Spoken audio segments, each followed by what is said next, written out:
Michigan sports. Red Wings, Lions, Tigers, Pistons, Michigan State, and the list goes on. And you love beer. Who doesn't? What if we mixed the two together?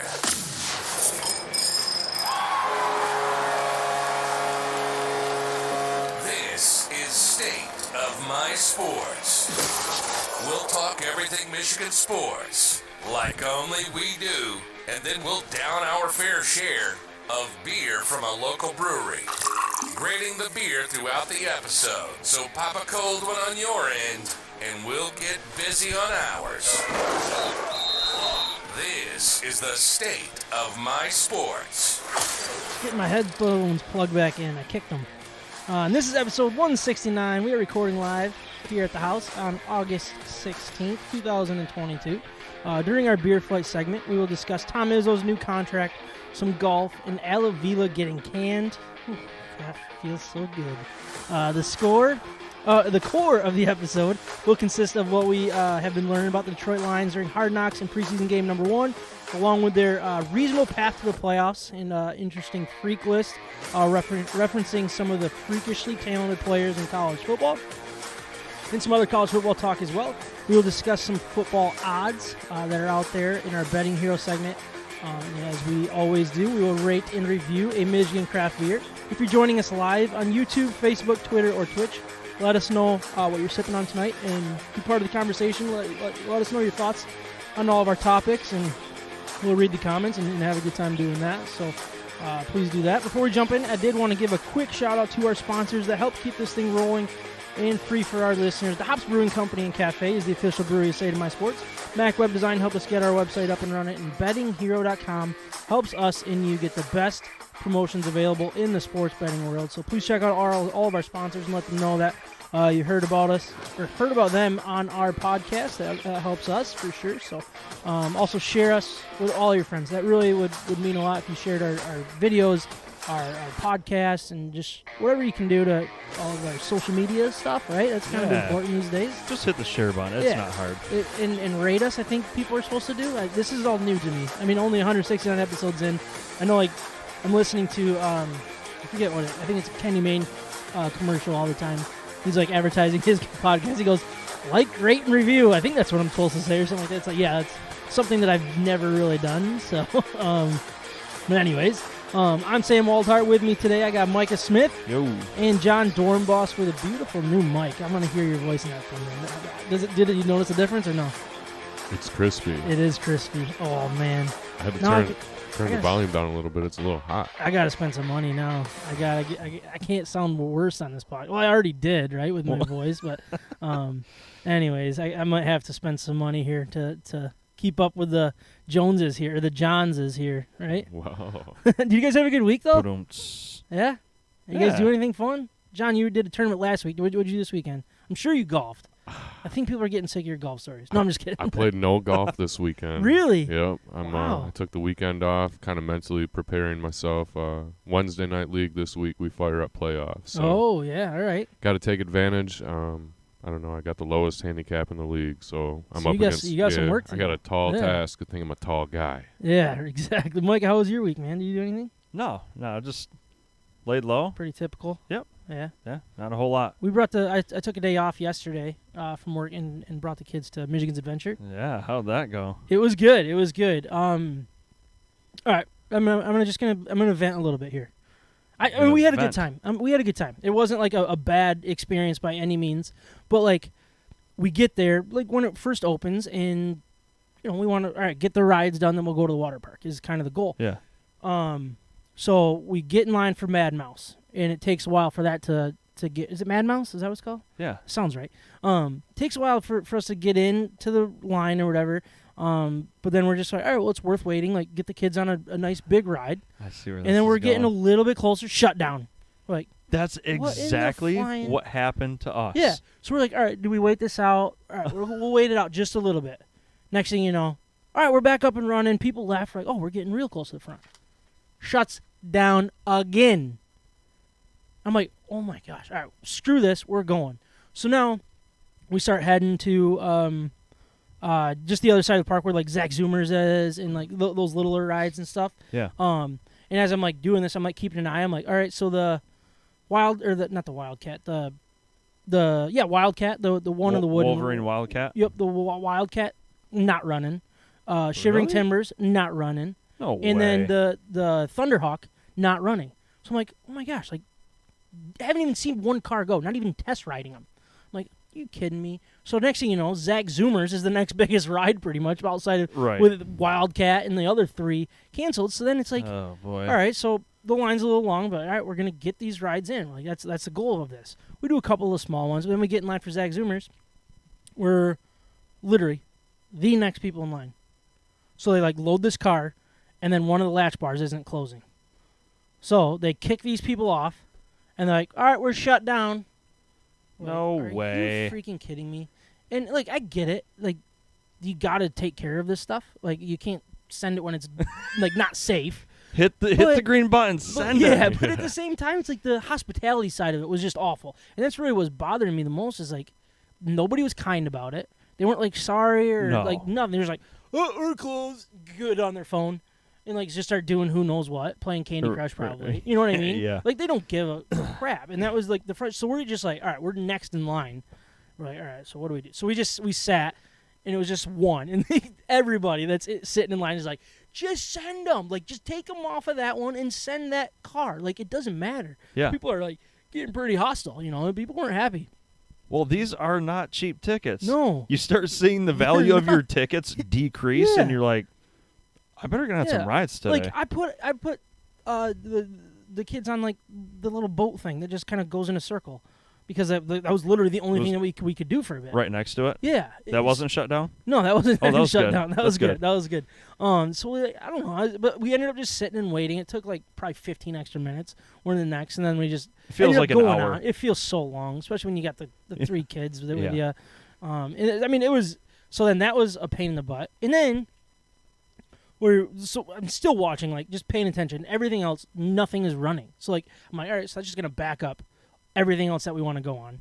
So we still hit some of the rides and stuff, and then they have the new Snoopy Land, which was fine. But then they have a little roller coaster there, shut down. That was shut down when we were there. It's like what is going on? So then we go eat lunch, then we go to the water park, and like I'm just gonna complain here. I'm sorry.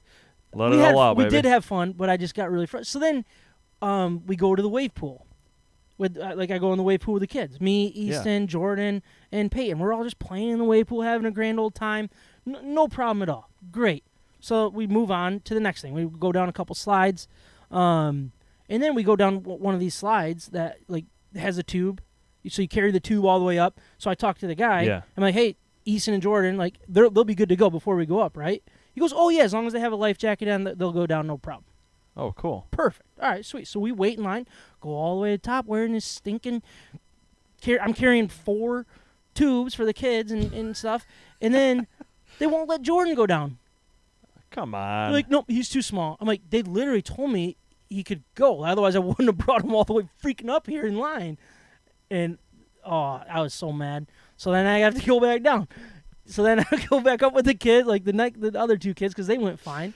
But then the last thing that really chapped my you-know-what was we go back to the swimming area, and... Wave pool shut down. The wave pool didn't shut down. But me, Easton, and Peyton are going in, and they stop Easton and say he needs to wear a life jacket.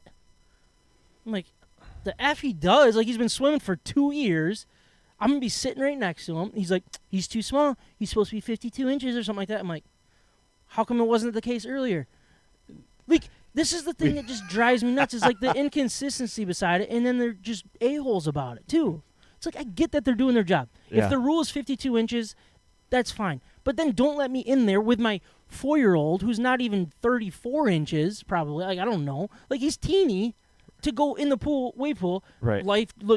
Lifeguards watching me, talking, and, like, no problem the first time. And all of a sudden, it's a big deal. And it's just so frustrating. We when we went, we had the kids go down, like there was like a blue, yellow, and orange, and it's no tube. You just kind of those are shut down. Those are shut down. Serious? Yeah, those are shut down. No way. Yeah. Okay, sorry. But yeah. But anyway, so So I think you're supposed to be 48, and Sloane's not 48, but she went on it. And she goes, we get down, and she goes, I want to go again. I'm like, well, absolutely, let's go. Yeah. You know, she's, I don't know, 2 or 3 inches short of 48. It's not a big deal. And we get back up there. Carrie's like, all right, you know, pick whatever one you want. And the guy goes, oh, come over here. We got to measure you. Same guy. And I'm like, oh, same guy. Oh, God. Same guy. I mean, we got down off the slide, went right back up. Yeah. And he goes, oh, yeah, she can't ride. Oh, and your sister, ooh, she got hot. Yeah. Yeah, oh, yeah. She, right in his grill, she just went, yeah, oh, boy, yeah, she must have just snuck by me, but, yeah, she can't go. Carrie's like, she just went. And what if I tell your boss that you missed her the first time? So when where's the accountability on their end? Yeah. So when she's having an argument with him, this little kid, smaller than Sloan, bypasses him, goes down the slide. He looks, he goes, wait. And Carrie goes, she's taller than him. And he goes, looks the other way. He goes, all right, you can go. Carrie's like, how did that make any sense? Gosh, that's so frustrating. Look, we had a blast. The kids had fun. Good. But like just those little things that just are picking at me as an adult. You know what I mean? It's like, It's frustrating. It is frustrating. And that was the first time that I really felt that there. And I'm sure they're having a hard time finding workers and stuff like that with everything, and probably, you know, not paid very well and stuff like that. So I want to give them the benefit of the doubt for these people, but at the same time, like, you're supposed to be a hospital for what would we pay, like $230? Yeah, a good on 200 tickets. Yep. So it's like, all right, I want to go in and feel cared for, taken care of a little bit. And I get that it's an amusement park and it is what it is, but like, just, I don't know, that really bothered me a little bit. So they might get an email from me, but it's just about the hospitality side of it, because it was not very hospitable. But I paid good money. I live around here. I used to love you guys, and yeah, you just did me dirty. yeah. I think I made that comment, and Peyton heard me. She goes, "What are you gonna email him about? You gonna email him? Did you email him yet?" I'm like, "Don't worry about it, Peyton." She goes, "Are you gonna add that to your email?" Just like, I'm like, "Oh crap, I shouldn't have said that out loud." But anyways, it was a really good time. The kids had a blast, and I love seeing their face with those things. So I don't know, it was a good time. But let's jump right into our beer introductions for today. We are drinking from Tapestry Brewing. No, not Tapestry. No, that's my fault. Yep. Start over. Yeah, sorry about that, guys. No, all right. We are drinking from Perrin Brewing Company, Dream Seeker. Can you tell us a little about that one, Micah? Dream Seeker. It's a raspberry blonde. It's a fruit beer full of intense raspberry aroma and flavor with a dry, crisp finish balanced by sweet, refreshing tartness. Yeah? Yep. So it's fruity, huh? It's Betty fruity. Liquid craftsmanship. I like that they put that on there. Yeah. That's pretty cool. You know what? That is actually pretty good. It's a 4.8% beer. So everybody knows Perrin Brewing Company is here in Comstock Park, Michigan. Correct. Not Comstock, Michigan, where Bell's is. That gets confusing. But yeah, Comstock Park, right over by It's like Alpine and 7 Mile, I think. Yeah, yep. So if you're familiar with the area, check them out. Very good beer. I mean, they're very consistent with what they do. I feel like they've taken the craft brewing and like they're I would compare them more to like the Founders and Bell's, that they're just very reputable. I was going to say like repeatable. They're very repeatable, but that's not the right word. What's the right word on that? They're consistent. Consistent is probably, yeah, they're consistent with their beers. Yeah. They've become more mass producing, I guess. Oh yeah. They've been that way for quite a few years. Yeah, and they've done a really good job with it. John, what do you think about it? You're not usually a fruity beer guy, are you? I'm not, but wow, so crisp. it's. I think it's better than drinking something too coffee-y or chocolatey or stouty, in my opinion. Lots of E's. Lots of E's, yeah. Well, fruity is a Y, so. It's gonna be a long winter for you drinking those, huh? Yeah, well, we'll see what happens Yeah. this winter, but Every time we head into the winter, I'm like, well, it's stout time, and then we just never do. Yeah. It's like, John's behind the scenes with got the any Miller Lite. IPAs? Miller Lite, or definitely an IPA. Any Maybe New England IPAs? maybe a- Arvon? maybe a double. You know. You're right. No, that's good. But before we jump into our DeHop's Beer Flight segment, I want to remind everyone that DeHop's Brewing Company and Cafe is open and pouring some of the best craft beer in West Michigan. Chef Dan's revamped food menu and head brewer Ben's rotating taps, wine, and ciders make DeHop's perfect for whatever you have going on. From dinner with the family, late night drinks with friends, and everything in between. The Ben and Dan duo is putting a ton of their time and energy at making DeHop's a staple in the West Michigan restaurant community that we highly recommend to our friends and listeners. They have Taco Tuesdays, Stein Night Wednesday, Thursday, any burger and beer for $15, along with some other unbelievable specials on Fridays and Saturdays. We highly recommend following them on Instagram, Facebook, where they share their weekly specials and some incredible food and beer pictures that will make your mouth water. DeHop's is the official brewery of State of My Sports in 2022, and if you mention State of My Sports, you get a discount off of your first brewski. So, we got our flight topics for today. We got golf, we got Tom Izzo, and some Al Avila stuff going on. I think we should, let's start with, you ready for some Tom Izzo? Do you have the details absolutely. of that up so we can kind of jump right into that? Sure do. So, big congrats to Tom Izzo and the MSU faithful. So, Tom Izzo, he's rolling into a 5-year rollover contract. It includes non-performance related compensation of $5.92 million per year, including a $2.43 million base. That's up from an initial $430,000 base on his 2018 contract. That's huge. He's got $3.09 million in supplemental compensation, $400,000 from footwear and apparel from Nike, and that's the meat and potatoes of it. So, keep that up because I might have more questions real quick. Yeah. I did want to. Carrie's drinking from Arbonne Brewing Company, Orange Crush. All right, so I've heard of Orange Push. I've never heard of Orange Crush. I'm curious what that one's. Is that a sour? I'm curious if that's one of the sours that they came out with or something. But sounds good. I'm excited to hear about that one. What you thought about that one, Carrie? But all right, back to Tom Izzo. So he got his lifetime deal, right? Basically, is what they're kind of saying. This upcoming season is going to mark his 28th year as head coach of the Spartans. 28. That's insane. That is a lot of years. He has got to be one of, if not the longest tenured I would assume coach so currently, right? With Coach K gone, he's got to be, right? Yeah. I mean, look. I don't know how long Mark Few has been at Gonzaga. Not 28 years, though. Yeah, I don't think it would be that long. But, all right, you don't want to see a legend go, and you don't want to end on bad terms. I get what they're doing. Nope. Pay the guy. He deserves it for what he's done for you. What he's done for you. But not, I don't want to, not really recently. They went to the national championship a couple years ago. You guys correct me on that. Several weeks ago, I was like, when was the last time they did that? And it was just not that long ago. But what else has he done for them? And I feel like those type of years are few and far between right now. And he's kind of falling into that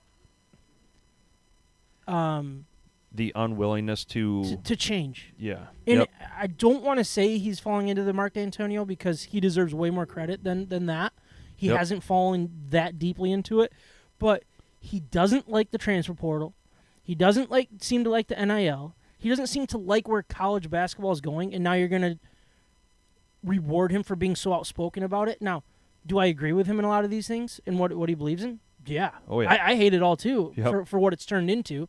I like the idea behind it, but I don't like what it's become. But, I mean, he's been so outspoken about where it's going, and now you're going to sign him up for the lifetime deal. It's like I would have kept that window open and be like, hey, all right, either you got to adjust and change with the times, or we're going to have to move on and kind of have that mutual split, if you will, go into retirement. I mean, basketball can change so quick, and he can still be a really good coach. He's a great basketball coach. I'm not going to say he's not, but I would question what they're falling into by doing something like that. Here I am, Michigan fan. I know blah, blah, blah, but I can have that type of opinion, I feel like, because we saw it with D'Antonio, who was a great football coach and turned the program into what he did and left it in a dumpster, you know? Mm-hmm. John, what are your thoughts on this type of thing? I think it's this type of deal. Yeah, purely just rewarding the guy. I mean, for keeping Michigan State relevant in sports. Their football, like you said, their football program has been up and down. Made a college football playoff appearance. They won a Rose Bowl, right? Yeah, they won Michigan a State with Yep. Not Kirk Cousins. Who was after that? I think Connor Connor Cook. I think it was Connor Cook. Yeah. All those names. Yeah. Anyway, I don't know. I'm happy for the guy. I know he's made pretty good money his whole career. Let's face it. Yeah. You bring a team to the Final Four, I think you get a little paycheck. So, but like you said, it's going to be a quick turn of the tide when his day is done. Because if you're signing up for 5 more years of, like you said, his unreluctancy to move on and adapt to the game that's out there, what do you got in 5 years? As a program, we'll see what happens. Yeah, and I know he's got a good recruiting class. Not this year, but the following year. It sounds like. Yep. So he's got some high end guys. That's a nice step, but he's had those before, and those have been some of his worst years. Be interesting what direction they go following Tom. I mean, if this is his last contract, let's face it, it probably is. He's a little guy, man. He needs to retire and relax. He's been kind of high strung for 20 some years. He said 28. 28. Yeah. Just about as long as I've been alive. So I feel like he's going for that 30th year, and that's kind of the milestone, maybe. Yeah. We'll see if he finishes out this contract. He's also made the comment like he's not going to have a farewell tour like Coach K did, and he's just going to wake up one day and be like, all right, I'm done with this. And it seemed like he was getting closer and closer to that, which is why I found this extension so bizarre and I don't want to say premature because that's not really fair, but it just seemed weird timing. I thought the timing was weird too. Yeah, it just came out of nowhere. It was almost like a petty, it just here's some money, like just be happy, like I don't understand the timing. Yeah, it seems really weird. Know. I think it probably has a lot to do with what Mel Tucker got, and it's like, whoa, like, come on, guys, like, yeah, he had one good year, but come on. I got the Izzone. Yeah, exactly. I got the whole student section. I have a month named after me. Yep. January, February, Izzo, right? Isn't that how it used to work? Or does it still work? Yeah, for sure. So let's move on. I mean, it's interesting to see that it happened the way it did. But, I mean, look, if you want to make him happy, go ahead and make him happy.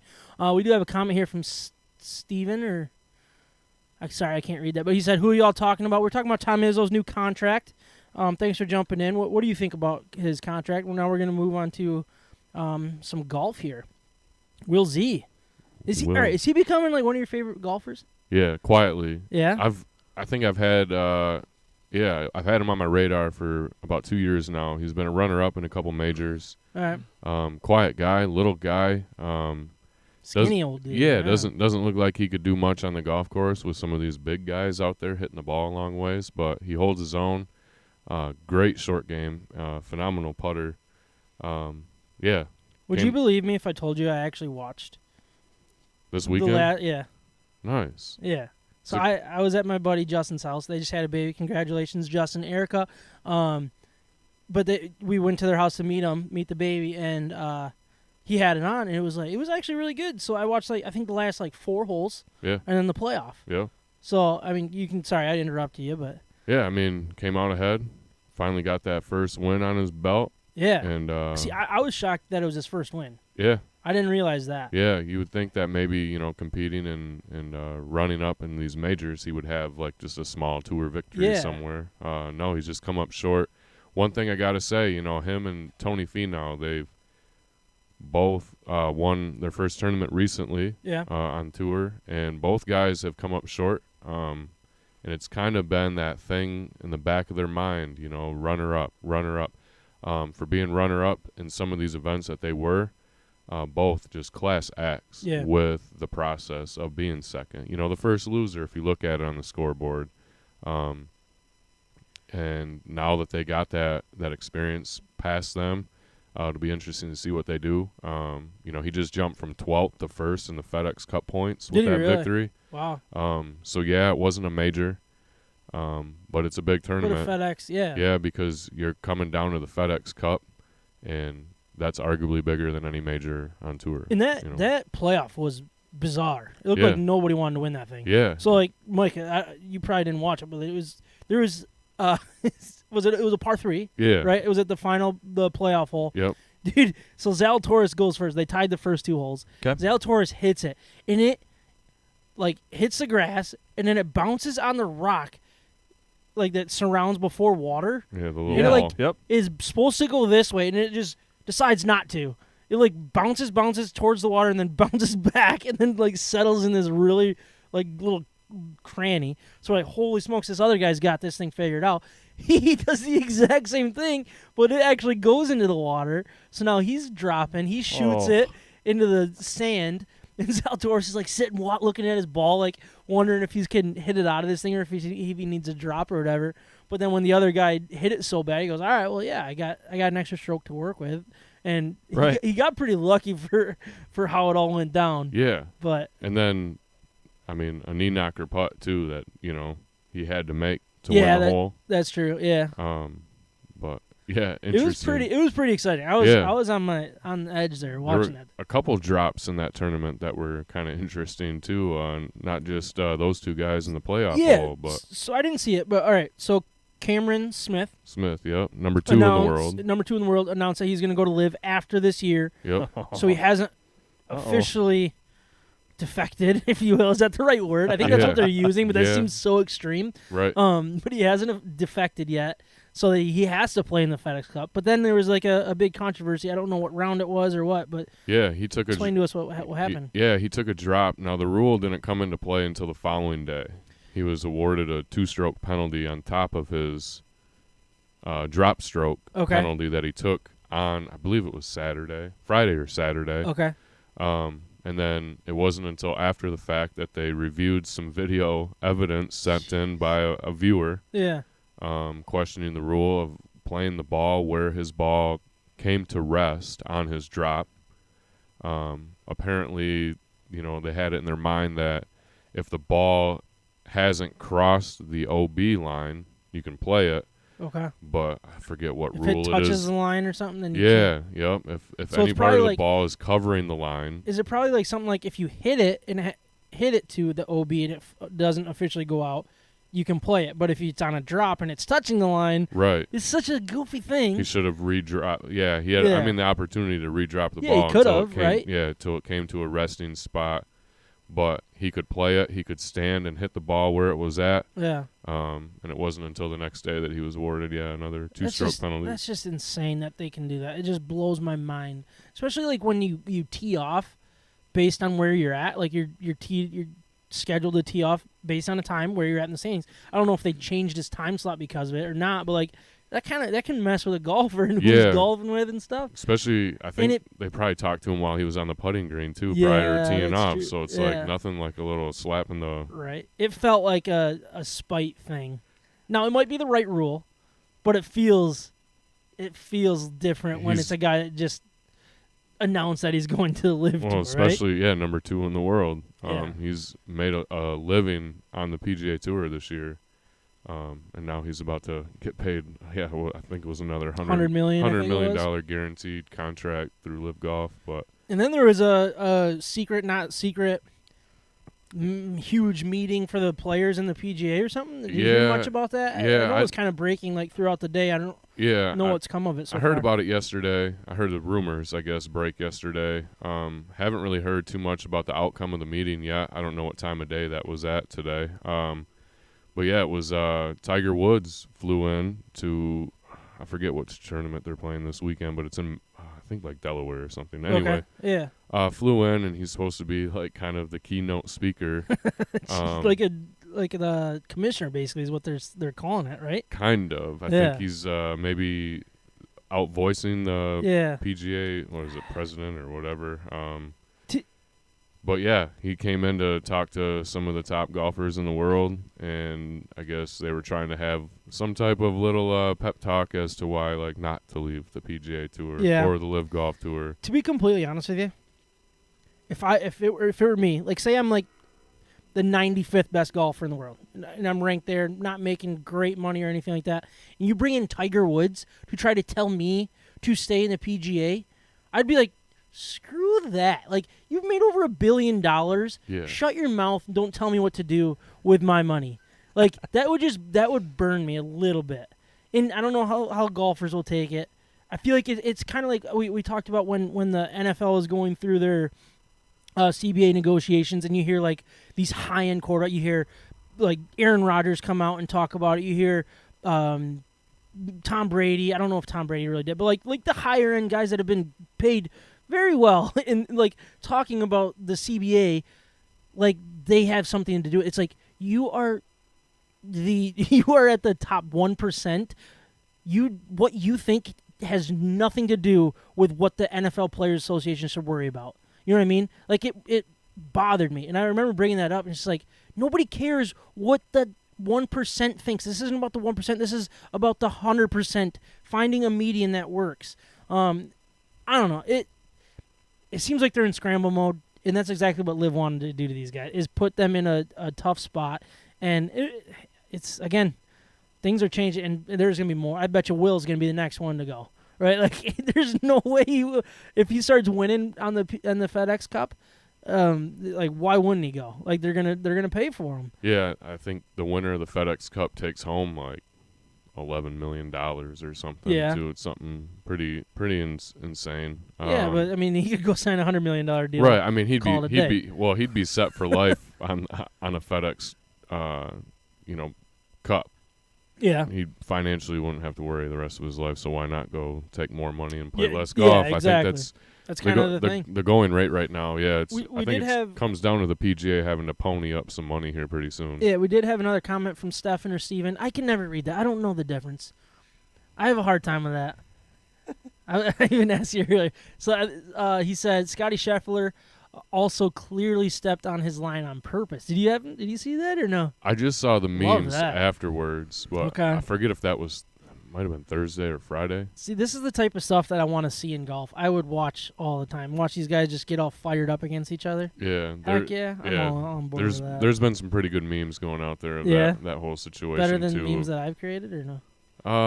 You can say no. No, I'm gonna say no. I mean, come on, it's golf at the end of the day. We really got to get into these Fire Avila memes. Yeah, speaking of the memes that I've been talking about, so Al Avila, he gone. Are you done making memes? He gone. I gotta find a new target. I got nothing. I don't know what else to do.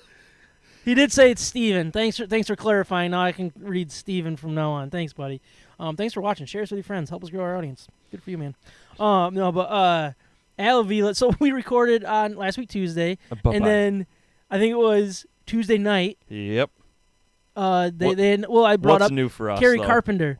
We brought up Kerry Carpenter last week, and then all of a sudden called up that night. I think it was right. So for the next day, and then I think it was Wednesday during the day. They announced that Al Avila gone, baby. So he is finally gone. And thank God. Look, I don't even want to start digging into who needs to take his spot because, first of all, if somebody says that they know good GMs in this league, the next big GM in this league, they're a liar. So it's like Theo Epstein or trust the process and trust the search committee at this point. Mm-hmm. So go get Theo Epstein. Everybody knows Theo Epstein. If you go get him, that's obviously a home run. At this point, he's working for MLB right now. Yeah, so. but if they go and hire, Johnny Tsunami from the Dodgers or something, I can read the same article as everybody else and get all excited and stuff. But at this point, all I care about is the fact that Al Avila is gone. Like, he can't hurt me anymore. He can't. Well, actually, he can because I'm still watching him, so he can still hurt sometimes. I can still see these prospects struggling. I can still see Eduardo Rodriguez still MIA. No, he's actually pitching in the minors. But, like, all of the bad things that he's done, and maybe the Jackson Jobe comes back to hurt us and all that good stuff. But, I mean, it's just he's done. And some of the comments that Chris Ilitch said, it was just like, I have one. So you go back a couple weeks, like when Red Wings were hiring their coach, and he said he was really happy with where the Tigers were as a whole, and then all of a sudden it's just like stuff that he's saying now sounds like the exact opposite. It was almost like he thought we were talking about like like a different Tigers team back when the Red Wings thing was going on, right? Yeah, he had some serious eye-opening comments during his presser. Yeah, so you said you had a couple here. Yeah, I just got the big one, and I'm sorry if you guys have already heard this. We're just kind of reinventing the wheel here. But, yeah, I mean it's tough when it happens the second after we stop recording. Yeah. So, during his presser, he had a reporter ask if he had any regrets about trading away Verlander and J.D. Martinez. And Chris Ilitch, quote, "I didn't trade away those players. Our general manager did. Al did.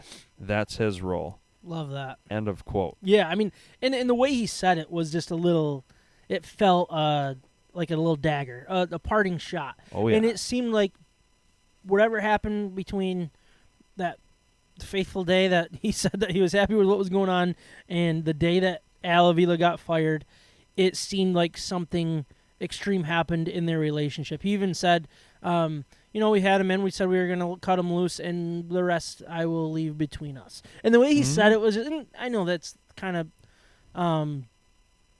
it's kind of the way it works is we'll keep these meetings between us and stuff like that. But, like, it felt way different. It felt like there was a little bit of anger behind this firing, and it just feels so good. And I feel bad because it is his livelihood and stuff, but at the same time, do your job good, and I'm not going to, call you out, and he did his job terribly in all aspects. I used to defend the drafting aspect, but it doesn't look like that's been any good either. Okay, it's his livelihood, sure, but if you didn't take care of your money when you were getting paid, well, yeah, that's a good I point. really don't feel bad for you. Yeah, I mean, it's just nice. It is nice, and I don't know who's going to be the guy that takes his place. I hope that they're aggressive, and I'm not saying aggressive by,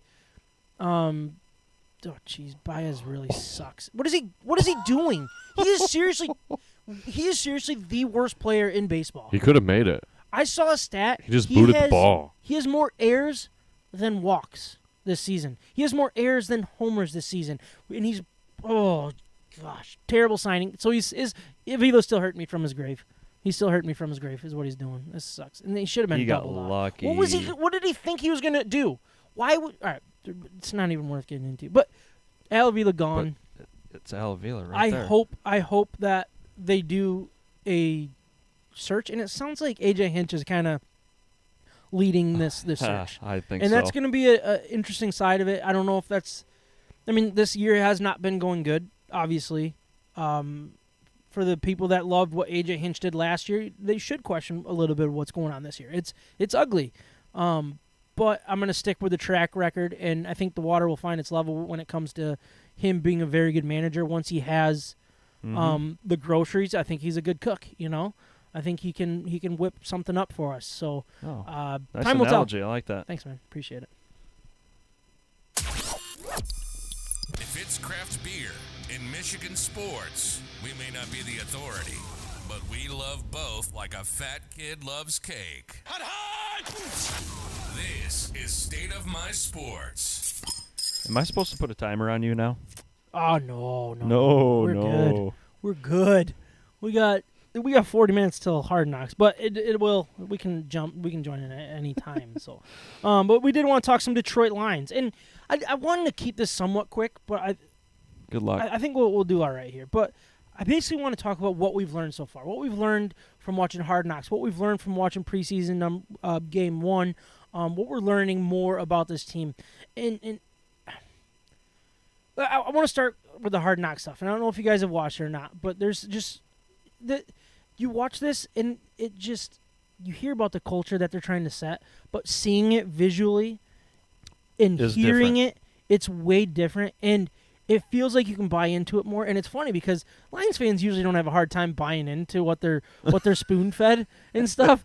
But here when this is on, it's just like a fire hose. Just open up, here it comes, and I'm going to take it all in. Blue shades on, dude, blue shorts, blue undies, blue hat.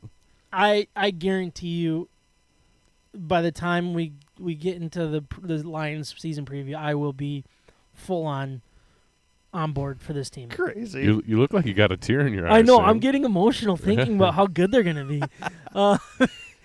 All right, we got another one. Is there a schedule of when y'all go live? We go live every Tuesday night. Please join us. We appreciate the comments, man. This is awesome. Thank you, Steven. Yep, every Tuesday night we try to start between 8 and 9. It usually ends up around 8:45, especially when beer gets forgotten to bring. But that's just a random night. That doesn't happen too often. But, yeah, we go live. We're on Facebook. We're on Twitter. We're on Twitch. And we're on YouTube. So appreciate the comments and love you being part of the conversation. Obviously, you're a golf fan, but let us know who else you're a fan of, and maybe you like the Lions talk here. But Hard Knocks here. Dan Campbell, definitely a player's coach. I think that's very obvious. This is just stuff that I'm unpacking from watching Hard Knocks. But like what I think he's doing a really good job with is also holding these players very, very accountable. He's very, very demanding of these players, but at the same time keeps that love to be that player's coach that we needed the opposite of what Matt Patricia was. Tough you know what love. I mean? Yeah, a little bit tough love, and he really. He's got something, and I don't know if it's a football coach. I don't know if it's a successful football coach, but he has something that's valuable to where we need to be. We're changing the culture, basically. There was a point last week. It appeared like he kind of made the guys put on pads early, like earlier than most people are used to, I think, in training camp. And he just basically pleaded with them. He goes, "Hey, he was saying, this is the type of stuff that makes you better. This is the type of stuff, like the data tells us a little more pad work, a little more hitting, a little more will give us that edge that other teams might not be doing. Where we're at, like we need to get to their level. Yeah, when you're at that level, you can take days off and not put on the pads as much. But when you're trying to work your way out of the basement, you need to keep on pounding, keep on going." And he said, this is how to be prepared. This is how we get better. This is how to be fully prepared for week 1. I did have a quote here that it was just kind of keep going on from this quote. Obviously, he's a very hard guy to read quotes from, but he said, "All I think about is you guys. That's all I think about, man. That's all I effing think about is you guys and how I set you up best effing possible." Is that right? Did I read that right? It doesn't sound right. You might have missed a word. All right. The best possible advantage I can give you to have a season. I swear to you, man. I just need you to trust me. And that's just seeing this side of Dan Campbell is a real breath of fresh air, because it was like he seemed just like a quote machine, you know. But he seems to have a actual focus of the plan that they're trying to put out there. Will it be successful? Will it work? Odds are no. The odds are against the Lions from ever being good, especially this type of regime, that a type of coach you don't really see. But man, is this a fun way to watch it kind of develop? A fun way to see that cook in the kitchen, you know? I keep on going. See what I'm going there? Keep on going with that one. Okay. Another thing that they got into big were the assistant coaches last week. Good mix of been there, done that, and high-energy former players that are getting their first shot at like a high-end coaching. You got Deuce Staley, who's the assistant head coach. He's also the running back coach. Ben Johnson, we didn't see a whole lot of him, but Hank Fraley, offensive line coach. You got Mark Brunell as the quarterback coach, and then Antoine Randall L. as the wide receivers coach. You got a nice group there of guys that have been there, but then you also got the young players that can be like, hey, I've been in your shoes. I know what's going on. You know what I mean? Which I think is really valuable. On the defensive side, you got Aaron Glenn, Aubrey Pleasant, and Kelvin Shepard. One thing that really happened that really stuck out to me, I don't know if it stuck out to you guys the way it did me, but when Kelvin Shepard, he's the linebackers coach, it was just like a one-on-one with the camera, and he was talking about how for this job, I don't know if it was for the interview or for the job, he was going to get his hair cut. He's got like dreadlocks and stuff, something that you don't usually see from a coach. And he goes, I think I should get this cut so I look more the part. And Dan Campbell said, no, like, this is who you are. Like, this is what I want. I wanted you to be on this team, not someone who's trying to be somebody he's not. As soon as we start doing that, like that type of focus of being someone, trying to be someone you're not, is when the players will see right through it. You know what I mean? And it was just interesting to me. Not that I care what somebody's hair looks like and stuff, But I get what Kelvin Shepard was thinking, and then the fact that Dan Campbell was like, no, be you. Well, it was pretty cool. At least he's not wearing an unsharpened pencil in his ear, right? Yeah, with a laminated piece of paper that you can't write pencil on. But I don't know. It was really, really cool to hear that. And I think tonight they're going to get more into the Aaron Glenn side of it. Another thing that they featured last week that was interesting was the Aaron Glenn to Deuce Staley feud. Did you happen to watch the episode? Did you No, get a chance? I didn't. You haven't got a chance to? So basically what was going on was the Deuce Staley, the running back coach, and Aaron Glenn, the defensive coordinator, were just kind of like jawing at each other constantly. And it was... Like, uncomfortably? I thought it was uncomfortable, personally. If I was a player, I'd be like, dude, just shut up and just let us do this thing. It was Deuce Staley kind of egging it on. If you guys ever get a chance to watch that, I'd be curious to what you think. But there were some people in Detroit Sports Talk Radio that was like, that was the best part. Like, that was so cool. And I'm like sitting there watching this. I'm like, this is actually kind of embarrassing. Like dysfunction. It was all in good fun. They get along really well. They love each other. Like, they talk about that. They're actually really good friends and stuff. Right. But it was just kind of like the drawing part. often. It was just weird. I don't know. It seemed like it seemed unnecessary, and it seemed like a distraction, in my opinion. You think it's something because the cameras were on? I don't know. Everybody says it's not, but again, that's what they say. Yeah. You know, they say that this has been consistent between these two all of last year and stuff. But one thing that I thought was left out last week that I really wanted to lean more into is what Ben Johnson is like, the new offensive coordinator. Is he calling plays? Is he not? Like, I want to know all of those things.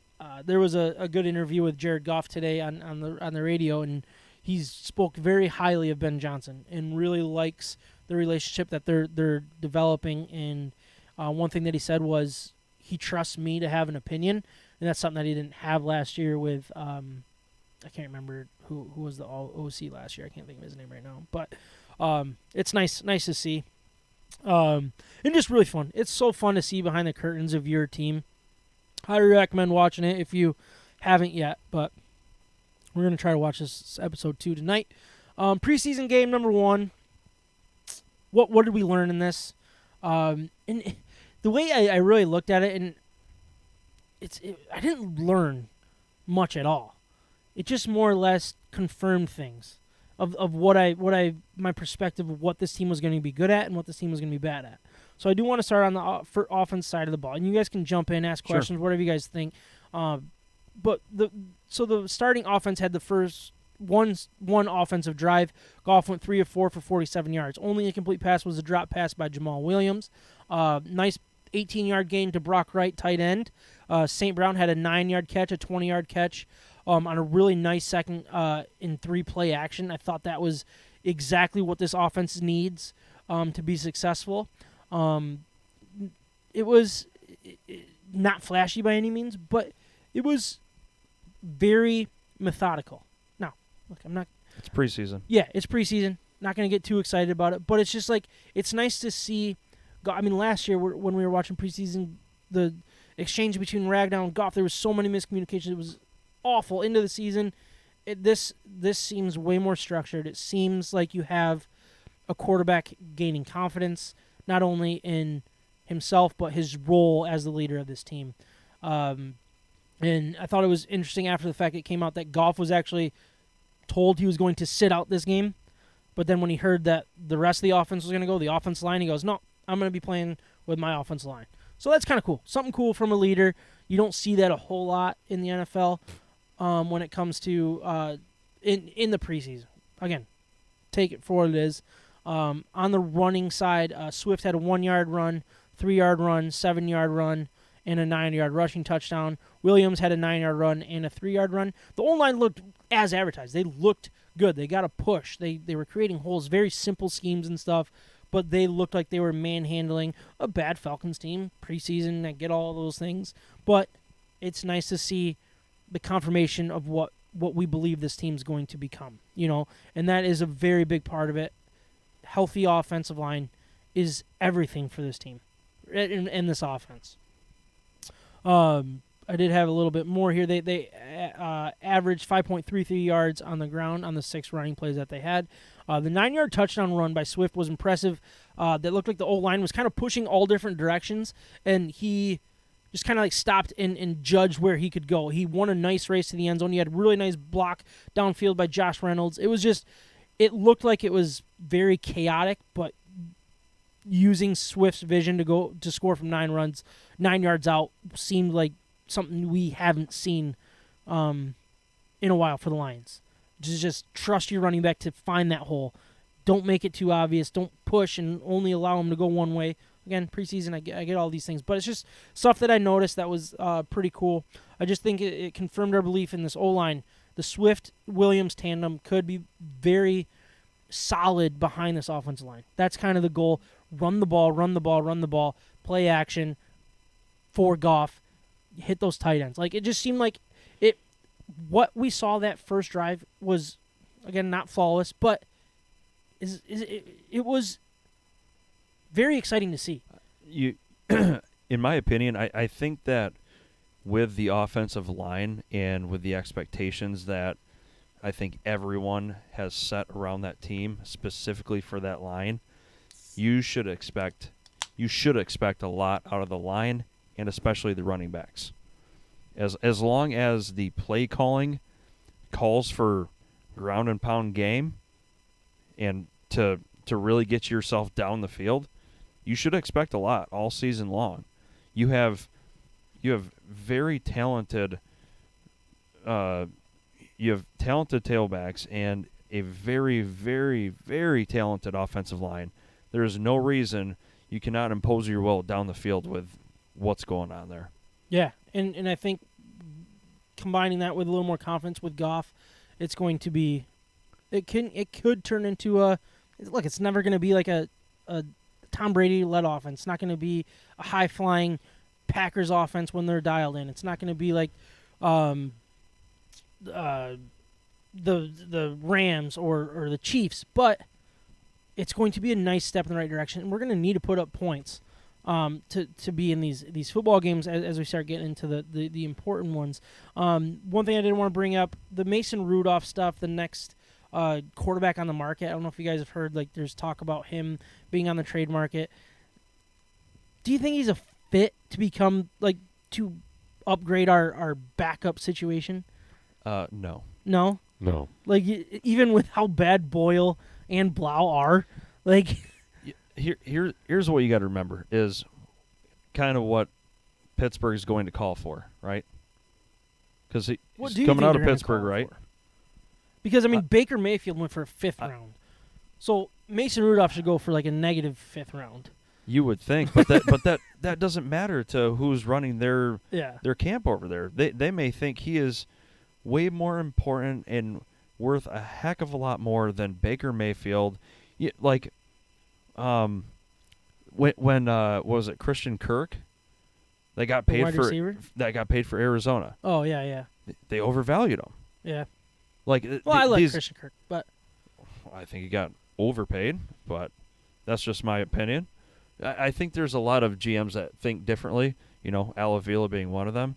You know, just bad moves. But I don't think he's a good fit for your team, to be quite frank. Yeah. The way I look at it, and I don't know about you, John, but, like, if we lose Goff, just lose every game. Yep. Like, I mean, you're not going to compete without Goff, which is weird to say because I don't think he's that great of a quarterback. But, like, as soon as he's gone, like, there's no shot. The little shot that you might have had. Like, John, what do you think about upgrading our backup quarterback? Is it even on your radar? No, Mason Rudolph is not on my radar. No, he's on Myles Garrett radar. Yeah, I was going to say that's his only claim to fame, and that's only because Ben Roethlisberger probably had too many cheeseburgers the week before and couldn't physically fit in his uniform to play. You know, but man, yeah. I mean, our backup quarterback situation is not looking pretty. There's got to be better guys out there that don't have a job right now that can throw a ball better than both of these guys and maybe Mason Rudolph combined. I don't know. Call up Johnny Manziel, see what's happening. Right. No, I mean, I agree. I don't think I would give up anything for him. Just let him release him, and then maybe if you feel like he's better than what we have, go ahead. But at that point, I'm just like, whatever. Like, I don't. It's a non-story to me. I just thought it was interesting. People were talking about it today. Going back to the preseason game, the defense. Aiden looked NFL ready. I don't know if you guys watched some of his highlights or anything. He was in, so he only played in one drive, but he was in the backfield multiple times on the first couple plays. He got a tackle for loss. He drew a holding penalty, and just a couple other times he was just in the backfield causing havoc. The little worry I had about him, because you guys know I was more of a Thibodeau guy. I thought his ceiling was higher, maybe a lower floor. I feel like what I saw, and again, I'm not going to get too excited, combine what I saw with what I'm hearing, what you're seeing on Hard Knocks, combine all that together, I think Aiden Hutchinson's floor is going up along with his ceiling as we speak. At least my perspective. And that's probably not fair because you'd probably say my floor and ceiling were already way up there. Yeah, you speak for yourself there, but sir. From my perspective, his value is going higher and higher every single day. And it's probably not even true. It's just my perspective of what he could become. Let me fix that for you. Aiden didn't look NFL ready. He is NFL ready. Right. He's simply a man amongst boys. When he's lining up across from, veteran offensive linemen, it's a different story. The one move you've seen him do, he just kind of quick chop, boom, quick chop, pushed him to the side. That guy fell to his knees, and he was completely out of the play. And Aiden was in the backfield and took care of business. And where have we seen that before? Time after time after time at Michigan. I remember it several times that last week in November. Whew, that was nice. No, Aiden is certainly NFL ready. And he's so important to this defense. Yep. Because another thing that we noticed and wondered was our linebacking core is not good. We knew that. We've heard that. We had hoped that it would be a little better. What we saw on again, one preseason game, even the negative, I need to preface that. It was bad. And it was just kind of reaffirming what we already knew and our concerns kind of just growing. And I think you combine that with the thin depth that we're starting to see at defensive tackle and health issues there. Man, you need defensive tackles to make your linebackers better. You need linebackers doing their job that you can trust for your defensive tackles to fully engage and do their job. Those two being our weaknesses. And secondary is not that great either, so I don't want to get too. That's where I'm really focusing is linebackers and interior defensive line, and it's just that is a recipe for disaster. And what the Falcons did to us on the ground was ugly. It was really bad. Even with the highs of what Aiden Hutchinson was doing and the excitement there, the drive that the one drive of the starting defense or whoever played, they forced a 3rd and 5. They had an 8-yard run that got them the first down, got them behind the sticks with the holding penalty on 1st and 20, 24-yard gain, false start penalty, 1st and 15. They got an 18-yard gain. Also forced a 3rd and 8 inside the 20 for them to gain 8 yards and a first down to end up. They gained 12 yards, I think it was, and then ended up scoring an 8-yard touchdown on the very next play. So it was just it was exactly what we saw last year. It was hey, you see a couple flashes, you get them behind the sticks, and it's just oh my goodness, this is just a disaster. The smallest plays would turn into big plays. Yeah. And I don't want to overreact over a preseason game, but it's just it's just a flashback to the problems that we saw all year last year that kept me up at night and ruined my Sundays. It was man, if you just would have done this, if you just would have got this one stop on 3rd and 8, 4th and 18 against the Ravens, if you just would have got that stop, who knows?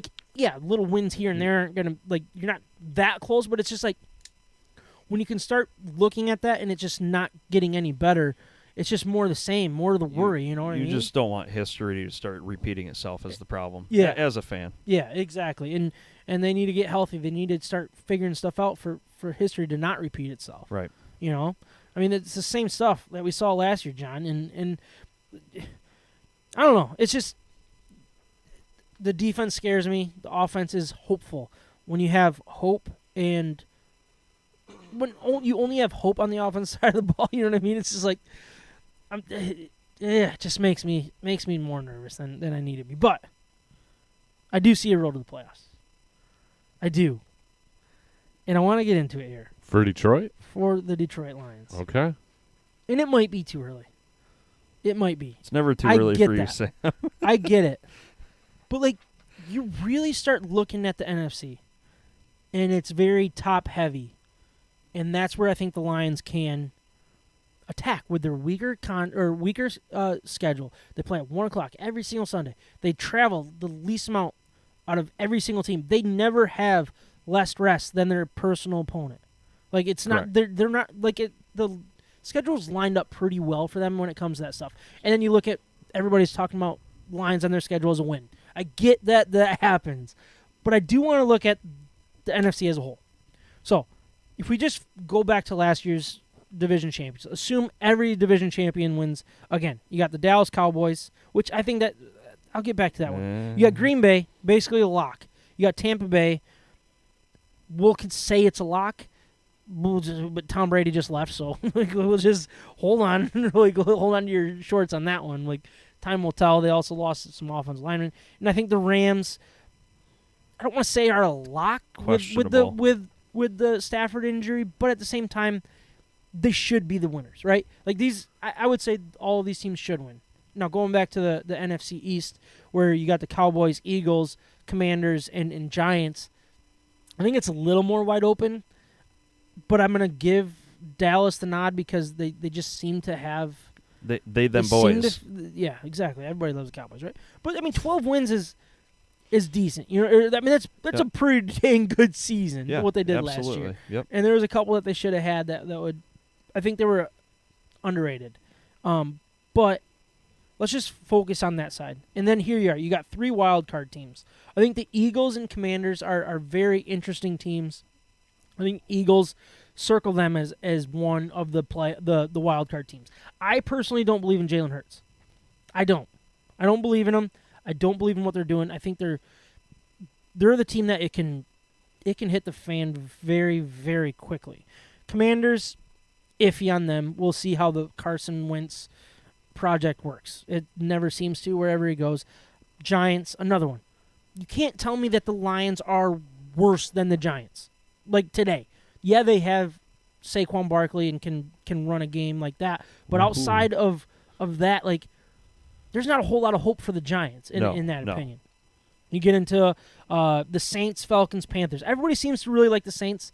That's another one that's really confusing to me. Michael Thomas is back. Who's throwing him the ball? James. Is he didn't he just get hurt though? Oh, I don't know. Michael Thomas did not do well today. No. But anyway, so you got Saints, Falcons, Panthers. Look, we just lost to the Falcons in preseason. I think we're in a better position than the Falcons. The Panthers are an interesting one. I personally really like Baker Mayfield, but what else do they have? These are all questionable teams. I'm not saying that they're great. I'm not saying that they're terrible.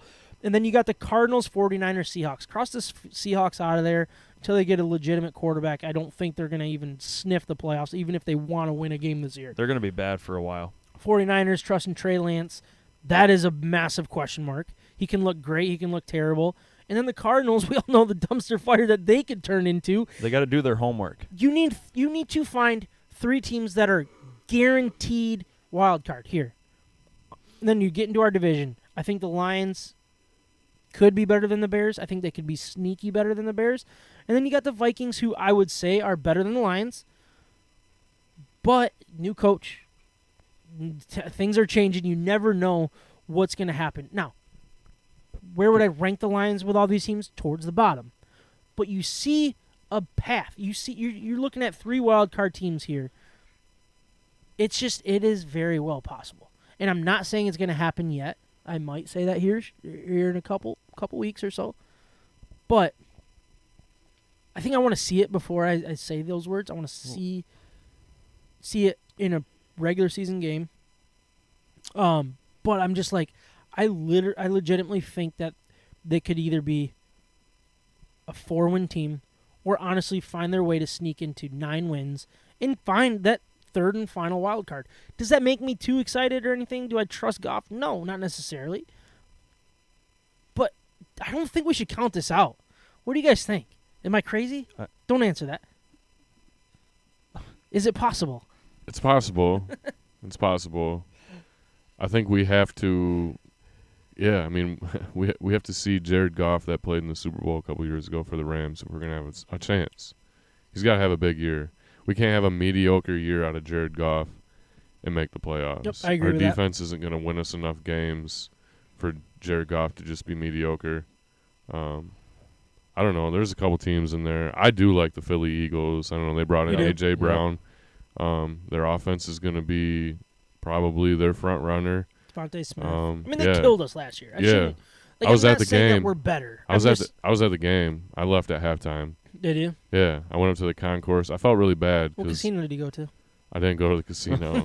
He went to the golf course. No, I went and bought one of them dang pizzas from Hungry Howie's, and it wasn't very good. I spent way too much money on it. Probably had a couple beers too, but Brutal. was it Chris Spielman? I think got elected into the Detroit Oh, it was Hall of that Fame day? ceremony. I felt really bad because I was up in the concourse. And I was like, I'm not going back to my seat. I'm done watching this garbage, and I was out of there before the second half started. Found my way to the parking lot and just drank beers that were in my cooler. But anyway, what's that? I was just wondering if you had a pen. I got one right here. Tight. So I like Philly. I don't know. The Vikings, like you said, are pretty good, but I got the Saints and the Cardinals in there too, as maybe fighting for that last spot. But it's gonna come down to injuries. I mean, Cardinals are missing a couple key guys for a little bit too. yeah. And yeah, I mean, Jameis is just as questionably potential ceiling as Jared Goff, so it could be a coin flip, like you said. I don't know. I think they could make the playoffs. That's me, Lions fan, lifetime. Yeah. Optimistic as they get. And it's not even necessarily about making the playoffs for me to say that it's a successful season or anything like that. No, but like being in that graphic, being relevant don't in finish. those last couple weeks Yeah. would mean so much based on what we went through last year Yep. and where this rebuild's at. And then all of a sudden you start looking at the draft picks. It's like you can take a massive step forward. Like take a step forward and then take the jump once you figure out which quarterback you want. You're Yeah. going to say something. Sorry. No, I just kind of wanted to quick breeze through these teams again. Commander, I was crossing teams off based on my gut feeling of, are they going to be relevant? Are they going to be any good this year? Dude, I think you are out of your mind if you think you're even going to be kind of floating around the Bears. The Bears are going to be so bad. I think they could be so bad, but I also think that they could They could sneak a win or two. So if you're comparing the Lions to, let's say, realistically, let's say 6 wins to the Bears 4, like that's where I see them in the same category. Then it just comes down to who wins that matchup. Where Lions against a running type quarterback scares the crap out of me every time, especially with our linebackers. I'm sorry, but I think you easily take both games from the Bears handily. And then I look at the NFC East has always been just atrocious. I mean, sure, Dak is back. Who cares? I don't care. Zeke is following Roethlisberger's nutritional diet. I don't know what is going on there. He looks like a mess. So, the NFC East has always been looked like a mess. so questionable for like the past 5 years when Dallas isn't floating around the top. You know what I mean? Yeah. So that whole division is super questionable. I do like Philly, like John said. I like their weapons. They got Jared Davis and Nakobe Dean on the defense, and that has bolstered their defense quite a bit.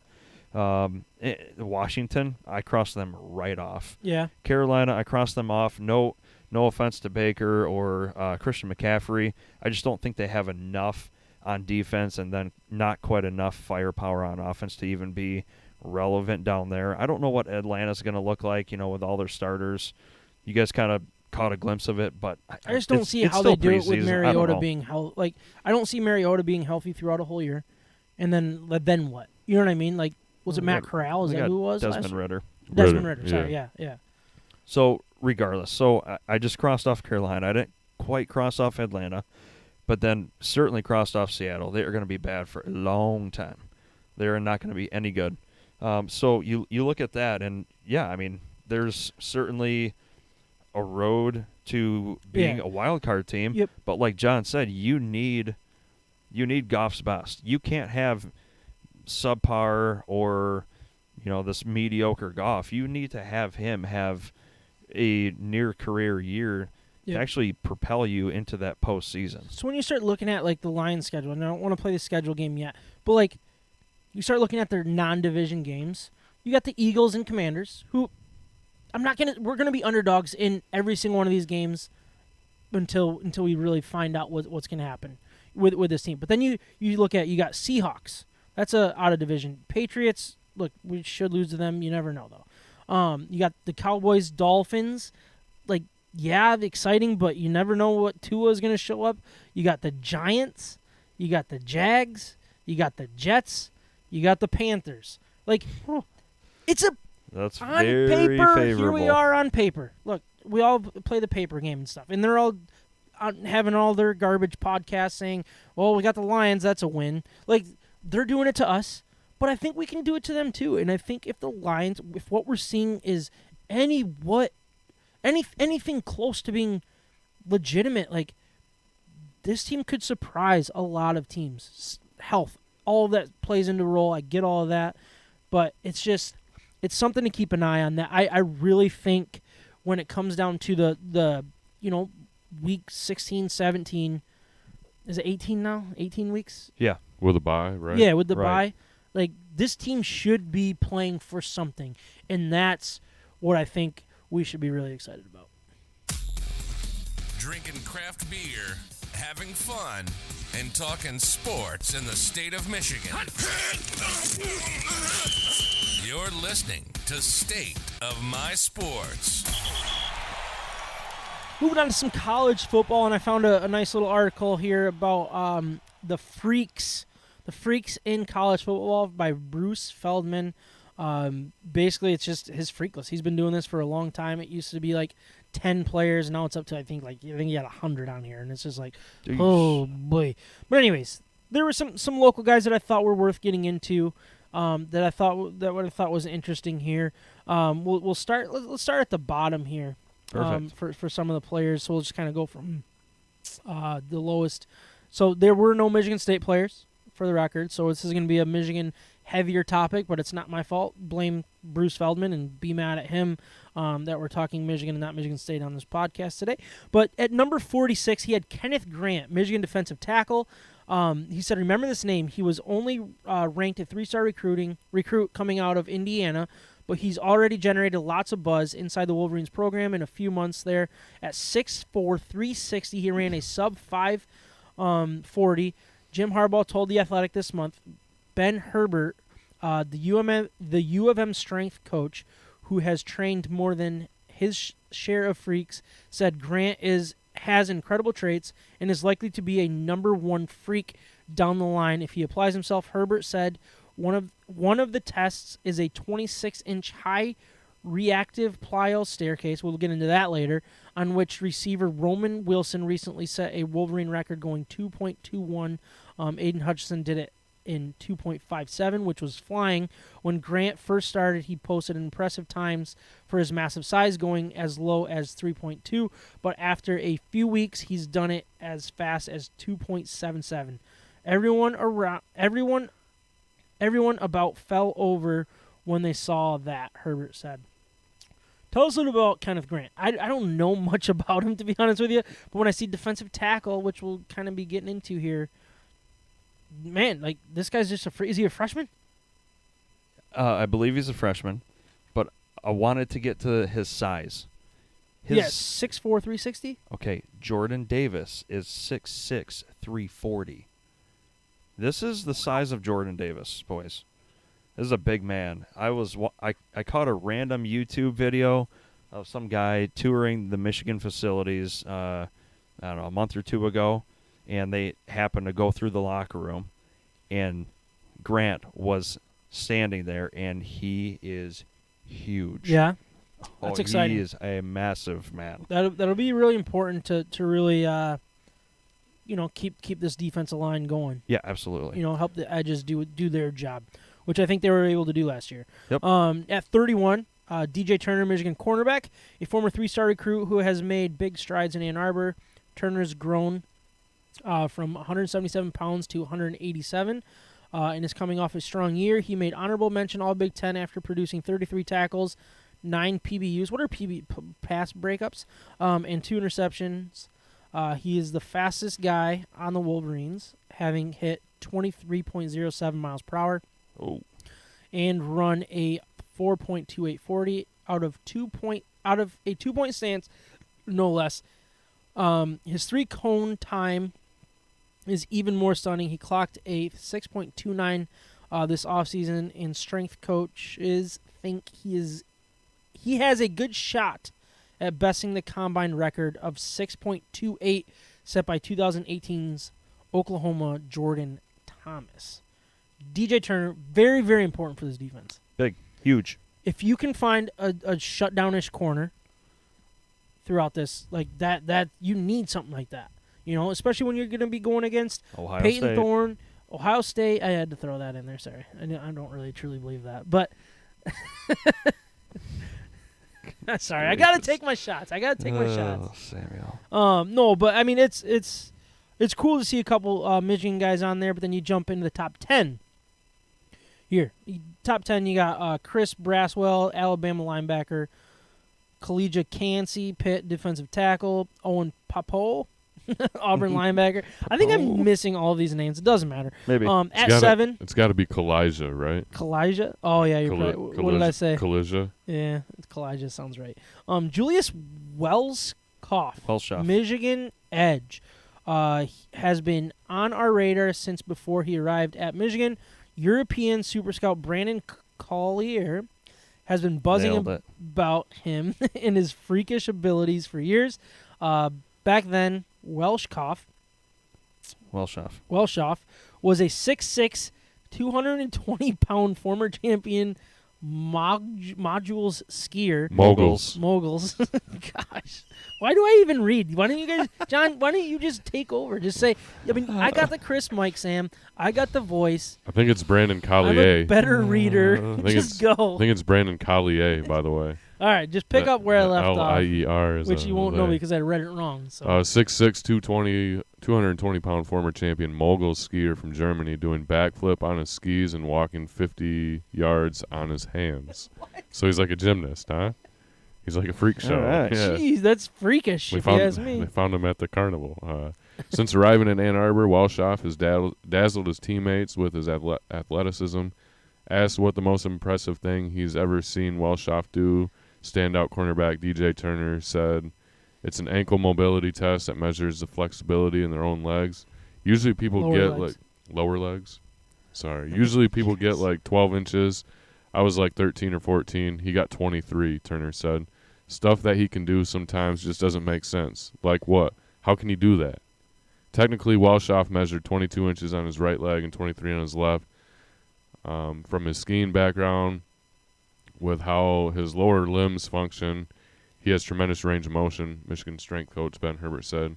His ankle mobility is ridiculous." So what does that mean? I want to try it. I don't know what that is, but my ankles are probably less flexible than my shoulders, which all right. This sounds like an absolute freak of nature. Oh, yeah. But how does that translate on the football field is what I'm more curious about. Is he someone to keep an eye on for this Michigan team this year? Yep. Is he going to be a starting edge? I think so. Yeah? I believe him and Mike Morris will be on the edge. Never heard of this guy. I don't follow recruiting like you do. So, but, I mean, pretty cool that he's on this list, right? Yeah. You got Ringo, Georgia corner. You got Will McDonald, Iowa State defensive end. DJ Johnson, Oregon edge. Miles Murphy at 3, Clemson defensive edge.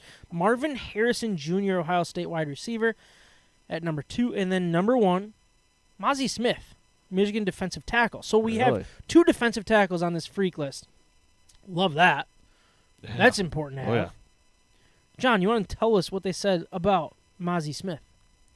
Yeah, Mazi Smith, I think he's a West Michigan guy, right? Came out of, was it East Kentwood? Yep.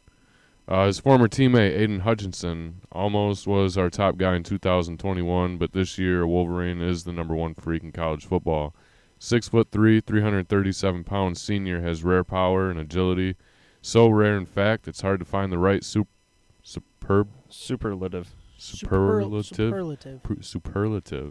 I was looking for superpower. I just know that word because of Jimmy Fallon. Remember when he Superlative. has like the NFL superlatives?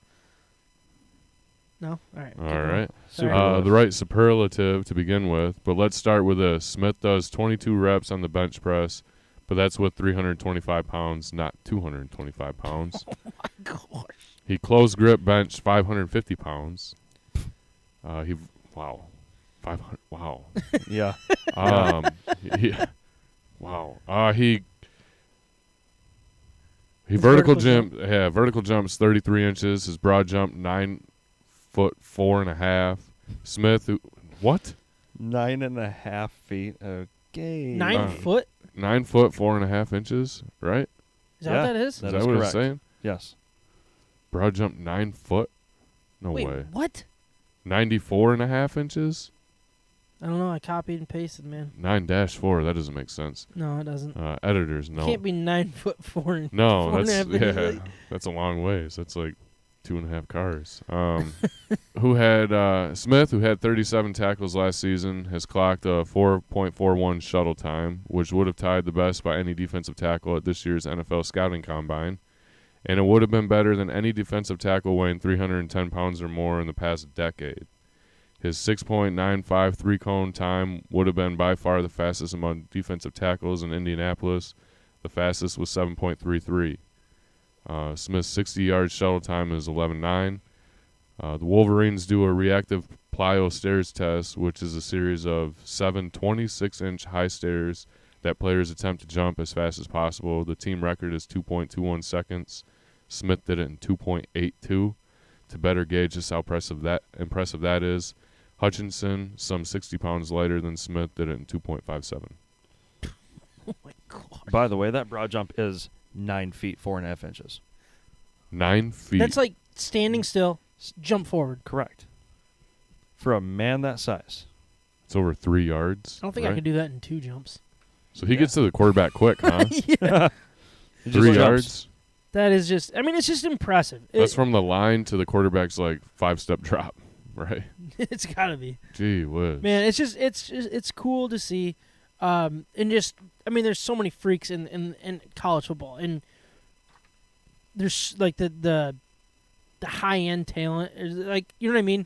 With college football, you get a mix of like high-end NFL caliber guys and like guys that are going to be selling insurance in a couple months. You know what I mean? Like, you get that. So it's like when you see these freaks just that can manhandle either 19-year-old kids or guys that are going to be, like I said, selling insurance, like that's when you can become dominant. When you have those freaks, when you have the Jordan Davis, where you can see the freak of nature that he is on the field, and then you actually see it like during the play. That's what I think Michigan needs. And what, I mean, Aiden Hutchinson was last year. Have I been drinking out of your glass? No. Oh, you're pouring that for me? Trying to be nice. That's super kind of you. I just didn't expect it. I didn't expect you to be kind.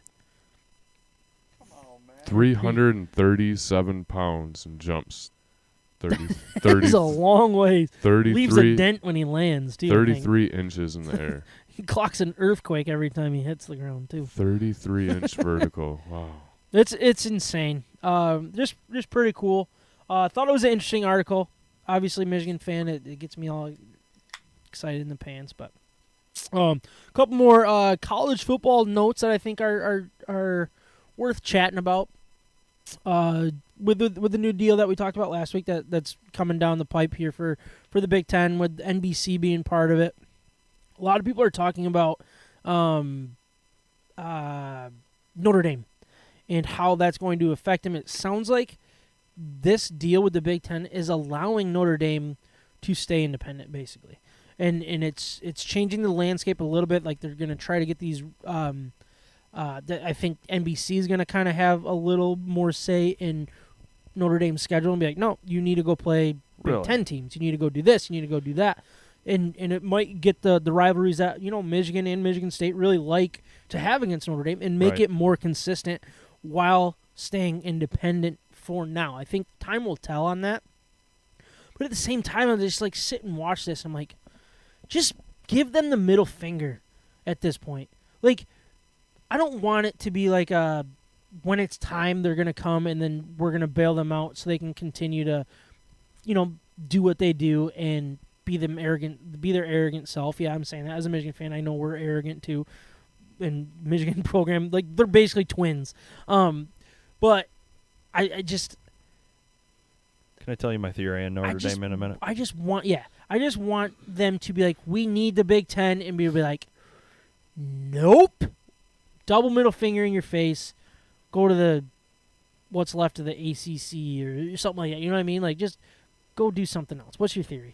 So there's this nice little window when their current contract comes to an end in 2025, right?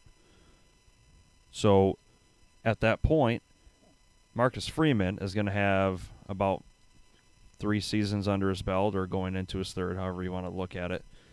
And say the Big Ten says, you know what, forget it.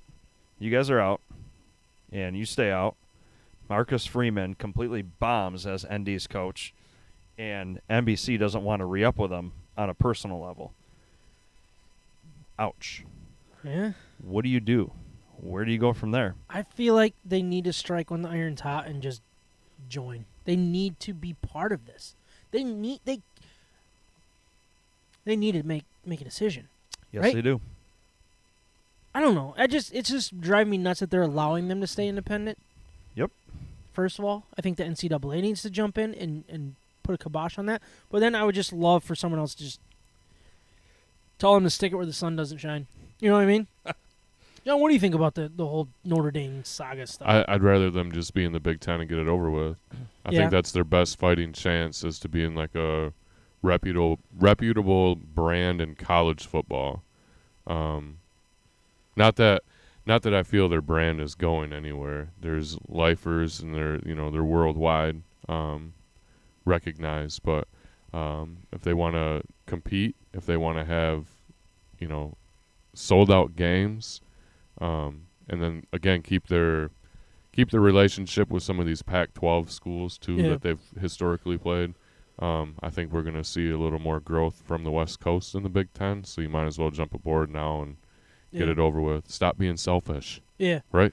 I agree, but it's like at the same time they're being less selfish because they're making less money by staying independent. Correct. That's the weird thing about this whole thing. It's like, what is so great about being independent that you're willing to take less money for it? A pay cut, yeah. It just doesn't make any sense. Yeah. It's just such an odd thing that's going on, and I hope that it gets settled. But I did find one more article before we wrap up the college football talk and move on. Actually, I got a little. Actually, let's just cut that part. That's pointless. I did find some oddly specific predictions for every top 25 college football team by Greg Allen of The Athletic. Michigan State, he had it at number 7. And I'm a little confused about where these rankings came from. But he did have a very oddly specific prediction for Michigan State. Micah, do you want to read that for me? Yeah, for sure. So he says, I have profound respect for Stewart's opinions on college football, but the Spartans don't profile like a top 10 team this fall. I think that's related to somebody else's rankings, which is, I think, where Michigan State comes at 7. Sorry. So the Vegas sports books placed their regular season win total at 7.5, and I'm penciling them in for 8. Even with transfers onboarding, strange word there, it's hard to trust a pass defense that yielded the most completions of 10-plus yards in the country, ranked 152. What's promising about Michigan State is quarterback Peyton Thorne, the kid who was 1,096th ranked recruit in the 2019 class. He'll be better with the 31 total touchdowns he produced last season, and more specifically will account for at least 3 on October 15 against Wisconsin, which hasn't given up any to MSU in the past 2 meetings. So that's very oddly specific to kind of jump into the Peyton Thorne over 31 touchdowns, but the 3 against Wisconsin. Look, it's interesting to me, but it's actually kind of spot on. Now, this offensive line needs to show me a lot more before I start believing in what Peyton Thorne could do. I think the combination of I think Kenneth Walker bailed this offense out more than people really Dramatically. truly realize. Yes. It was a bad offensive line. Peyton Thorne was very good, but I think that was because of the threat of what Kenneth Walker was. That's my The unpredictability in play calling. Yes, exactly. Yep. So I think that's going to that's the key to Michigan State. If you can bring in somebody, you're not going to get another Kenneth Walker in the transfer portal. I'm sorry, that's just not humanly possible. So these two running backs that people are excited about, I'm sorry, you're not getting Kenneth Walker again. But if they can combine to be solid enough, that's when they can build this offense to be what it is. The offensive line is, I think, the key. But 8 wins, the over 7.5. It seems light to me. I mean, it seems accurate, but I would go a little under for now. But I guess we'll kind of get into other stuff later. This other rankings that I believe was by a guy named Stewart, which is where Michigan fell in at number 8. His oddly specific prediction was. Before we get into the prediction, let's talk scheduling. More precisely, let's ridicule it. While all the other Big Ten contenders are facing a Power 5 non-conference opponent, Michigan counters with Colorado State, Hawaii, and UConn, teams that were combined 10-27 last year. Add in 4 conference games against teams coming off losing seasons, and this schedule has less meat than tofurkey. No idea what that means. Tofu. Let's go with Turkey. tofu. Tofurkey? Tofu. Oh, I get it. Tofu. That's Turkey. pretty creative. Yeah, I get that. I like that. At least there's a big game at the end in Columbus, one that has eclipsed 80 points 3 times in the last 8 years. Michigan will increase the 35.8 points it averaged in 2021 to, say, 39 this season, though it still won't be enough. Whew. All right, so that seems like a hater. Oh, yeah. First of all, okay. Yeah, the schedule is absolutely embarrassing. I get that. The out-of-conference schedule is what Michigan can control. They can't control their in-conference schedule, so that's pointless to bring up, in my opinion. I'm sorry, but you watch all the great SEC teams play high school teams. I mean, that's year after year. I don't know why this is becoming a talking point. This is now a bad thing. No, right? this is ridiculous. This is what every top-tier Power 5 team is starting to do. They're starting to follow the Alabamas, the Georgias, the Clemsons as far as scheduling goes. You watch them, like, I mean, we're crying about Alabama playing the Citadel every year, right? Who's the Citadel? Like this is so commonplace, Colgate? Right? This is very commonplace for Power 5 teams right now. That is not a good talk point. I agree. It's silly, but I just thought it was interesting to find a little more about our college football teams. Real quick, the AP. We talked a lot about the coaches poll last week. Sorry, feels like a year ago with everything that happened last week. Right.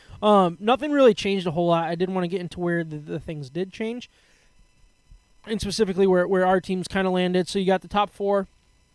Exactly the same: Alabama, Ohio State, Georgia, Clemson, and then you get down to 5, Notre Dame, still the same in both sides. But number 6 is where things change. Last week, the coaches poll had Michigan at number 6. AP has Texas A&M. Then you got Utah at 7, where Texas A&M was. So you got Utah and Texas A&M both jumping Michigan in the AP / coach, like comparing the two. Not that this matters at all. Next thing, you got Oklahoma, Baylor. Then you got some other things kind of changing. Then jump down to where Michigan State was at 14 in the coaches poll, down to 15 in the AP poll. Again, it's just semantics. Doesn't matter. We're not going to dig into this the way we did the coaches poll last week when we were hungry for a topic. But I just thought it was interesting comparing the two. I'm not going to lose any sweat. I'm not going to lose any sleep over it. You got teams that have tough schedules. You got teams that have easy schedules. Michigan's going to skyrocket as teams ahead of them are playing tougher teams and losing. That's just what's going to happen. And then Michigan's got to seal the deal against Michigan State, Penn State, and all that kind of stuff. John, what are you going to say? I just got to point out one real quick. Texas was ranked 18th in the coaches poll with one first place vote, and then they're not in the top 25 in the AP poll. Oh, wow, I missed that. That's crazy. BYU slid in at 25. That's awesome. I wonder who did that vote. Lincoln Riley? Or no, he's at USC. Who went to Texas would be there? Who's their coach? Steve Sarkisian. Steve Sarkisian. But then, yeah. Coaches poll. So, obviously, what stood out to you, Micah? After week one, well, Utah stood up to me. I don't know a whole lot about Utah. They're well coached. I guess that's the confusing one to me. Aside from that, you're going to have one of the top 5 teams drop in ranking after the first week. Yeah, because you got Ohio State and Notre Dame. Going against each other. So that'll be. I mean, that's a great way to start off the season, man. That is, yeah. How far are we till college? When's week 0? Is week 0 like tomorrow yet? I just want football. Quite possibly. Legitimate football. It's got to be coming soon, right? Yeah. Is it what, 2 weeks from tomorrow or 2 weeks from Thursday? Is that what it is? College? Yeah. I think so. I think week 0 is, right? So, do you think the coaches and all the writers, do you think they kind of look at Cincinnati like, you lost a whole lot and there's no way you're going to replace any of those guys, and this is where you're starting? Cincinnati? I mean, they are way down there. They are. Yeah, they are. Think it's legit? I just don't think it really matters.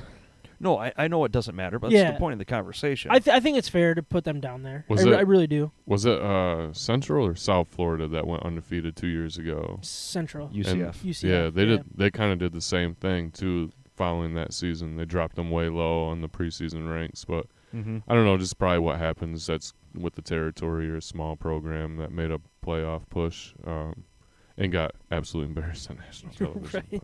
Who plays week 0? I know Nebraska plays, don't they? What, on like a Wednesday maybe? I hope so. Well, no, I thought it was like they played a week prior than everybody. Sorry, I'm going to look it up because my brain's on it right now. Football schedule. Nebraska football, I think they play week 1. Saturday, August 27th, so a week before everybody else. Week 0. Wow, okay. Against Northwestern. Really? So Scott Frost will be fired before we even play a game. Pat Fitzgerald's going for the jugular. Fun. From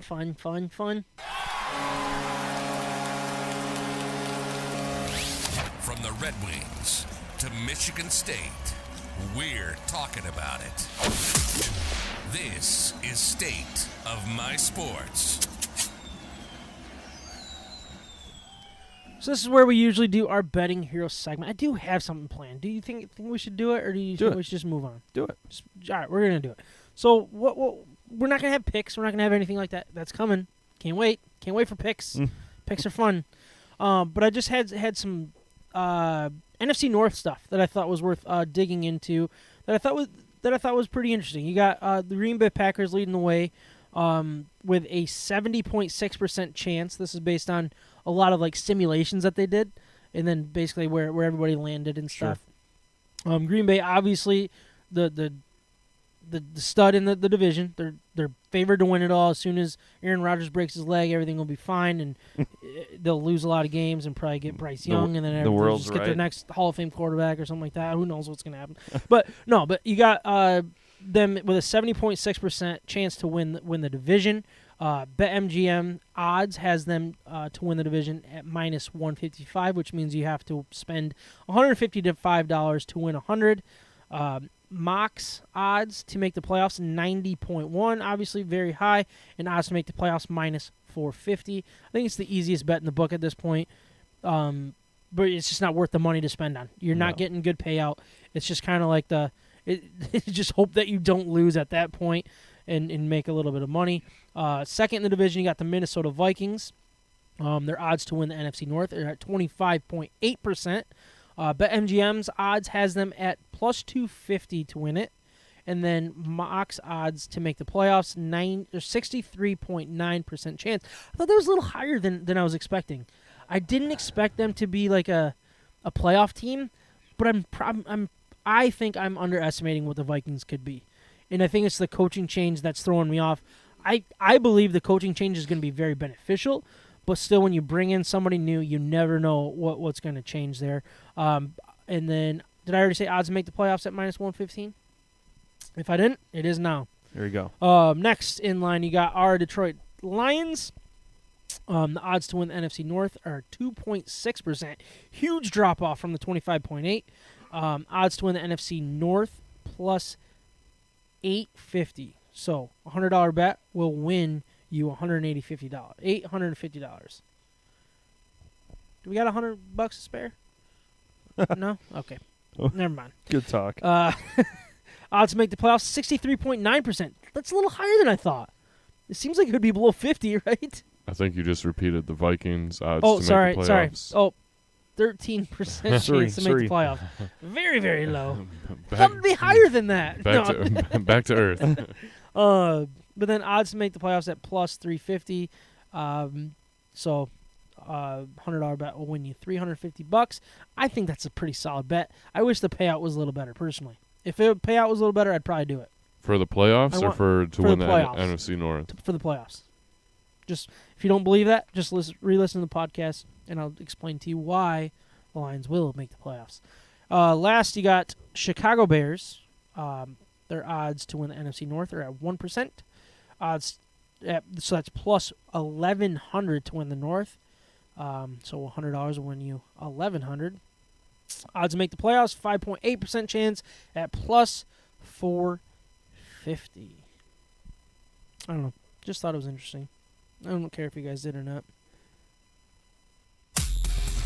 Drinking craft beer, having fun, and talking sports in the state of Michigan.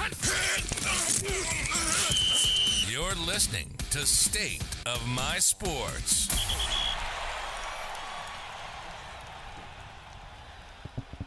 That was probably a waste of time, but I hope people liked it. Nah. Oh, wait, but bettinghero.com and my bets. That's all you got to know. Not that anybody does it anyways.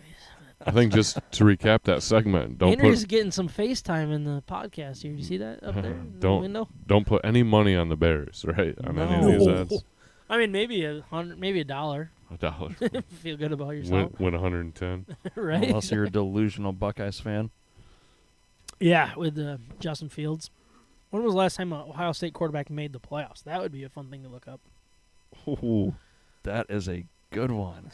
Oh, that would be really fun. Starting quarterback. Starting quarterback. Yeah, it's got to be a starting quarterback. That sounds fun. We don't have to do it right now. That might take you a while. That's fine. I don't think you have 7. You can't go back that many years, probably. But what we are drinking tonight from Perrin Brewing Co., Dream Seeker Raspberry Blonde. I've heard of strawberry blondes. Never heard of a raspberry blonde. Is it like a pink tint instead of a red tint? It's a fruit beer full of intense raspberry aroma and flavor with a dry, crisp finish balanced by sweet, refreshing tartness. It is how many percent by volume? 4.8. 4.8% alcohol by volume. Very tasty. I mean, if you're in the mood for a sweet beer, this is right up your alley. I'll tell you that. It's a little sweet for my liking, but what they're doing makes sense. What their goal is with this type of beer, they're hitting it right on the nose. Again, a little sweet for my liking. I'm gonna go with a 7.7. A little sweet, huh? It is a little sweet. I kind of liked it. I think if I had a little more tart bite at the end, I would have liked it a little more personally. I love that it's easy to drink. We have repeated that sentence I don't know how many bajillion times in the last 6 months, but this is a good beer, easy to drink, flavor is great. I'm gonna give it an 8.1. Very good score, John. I have a feeling this is not up your alley. It's not at all, especially after sipping on I think I had a Miller Lite with dinner before. Miller's this. Light. Miller's Light, yeah. Francona just got tossed. Yeah, because that was a bad call by the home plate umpire to begin with. Wait, he caught it though, didn't he? He did, but it wasn't a foul tip either. Wasn't even close. That was a really nasty slider that was in the dirt. But either way, he was out, right? Yeah. So it was third straight. Yep. Sorry for interrupting you, John. No, it's totally fine. I was actually a little bit distracted in this. I'll give it a grade real quick. I'm gonna give it a 7.1. Like I said, not my cup of tea. That wasn't even close. No. And it wasn't even close to hitting the ground. No, it was. I mean, he caught it. Yeah. Yeah, I don't know. That's just. Some players. This is live stuff. He's had a rough night because he called Baez out at home plate when the catcher was clearly blocking the plate earlier. Yeah. And he had a front row view. Anyway, yeah, 7. What did I say? 7-1. I didn't listen. I'll give it a 7-1. It's too sweet for me. I agree. If it was like ice cold, and it was the only thing available on like a 90-degree day, Yeah. that grade probably goes up a few points. Right. But I personally wouldn't go out to drink these. I am a fan of Perrin's like grapefruit IPA. That's a good beer. I think this one's just maybe it's just like a little too light, but a little sweet on the front end for my liking. Carrie did chime in. She had from Arvon Brewing Company. She was drinking Orange Push, so I think she did correct that. It is their sour with Caracar oranges, vanilla, and marshmallow. Great as usual with an 8.5. Solid score. What? Somebody else just got booted? Oh, this is the guy that struck out. Now he's like making threats to the third base umpire. Oh boy, what did he do? He was about to run out there. Yeah, they had to hold him Are back. they gonna boot this guy now? So he's just. I hope so. This guy, he's Oh, throwing up. jeez. He's throwing up some signs, Yeah. man. That's the gang sign for gun. Looks like he drew the short straw. Isn't that his Sorry, last name? I gotta see this. This is awesome. This is crazy. Oh, geez, there's like no coaches holding him back. Well, they have a guardian there holding him back. Oh yeah, the Guardian. There you go. What have the Guardian and Angels ever Guardian Angels played against each other? Man, they should just call. They should just call this game. Yeah, just call it a day. Yep. Game over. Umps are all right. threatened. So I didn't want to ask you. I sent you guys a text message. You didn't really answer me. So do we want to Oh. wrap up the podcast, or do we want to pause it, watch Hard Knocks, and then do a quick 5-10 minute recap of what we see on Hard Knocks? And if you don't want to stay, and if John wants to stay, like Yeah, that's up to you guys. I'm You're heading heading out. Oh yeah. John, what do you think? I'll Do stick you, around and watch. Do you want to do? Yeah, like I didn't. a 10-minute recap of I it. didn't. Yeah, I didn't see episode 1, so just keep that in mind. All right, so we're gonna call it for now, but please stick with us. We're not gonna go live, but we'll record that side of it after the fact. So thank you guys for watching. We are gonna set a timer on 10 minutes though. Yes, On our yeah. conversation. Yep, we'll do that. But yeah, we'll be right back for the podcast listeners, for the viewers. We'll talk to you next week, if not sooner.